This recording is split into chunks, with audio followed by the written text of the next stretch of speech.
Juan Carlos primero de Franco el heredero. Juan Carlos primero de Franco el heredero. Queremos un pisito como el del Principito. Queremos un pisito como el del Principito. Queremos un pisito como el del Principito. La democracia no lo es. Que no. No llaman democracia, no lo es.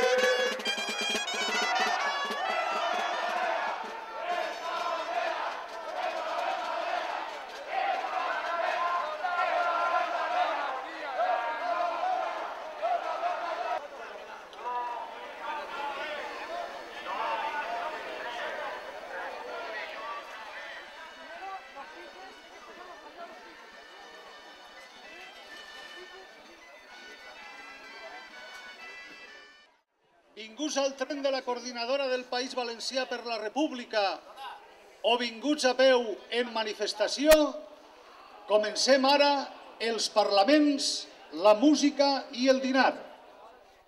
Sempre hem rebutjat aquesta monarquia i la seva Constitució. Sempre hem pensat que hi ha condicions per a la mobilització republicana i que la millor manera d'honrar els que ens han precedit és continuar la lluita pels seus ideals, fins la derogació de la Constitució monàrquica i l'obertura d'un procés constituent republicà que faça possibles els drets i llibertats que avui no són possibles ni ho seran en la monarquia hereva del franquisme.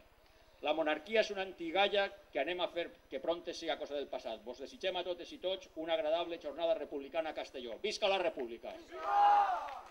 En la monarquia no hi ha democràcia plena. En la monarquia no hi ha poble sobirà. Companys, companyes, per la República.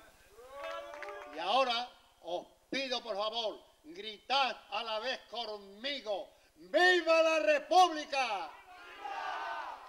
Gracias.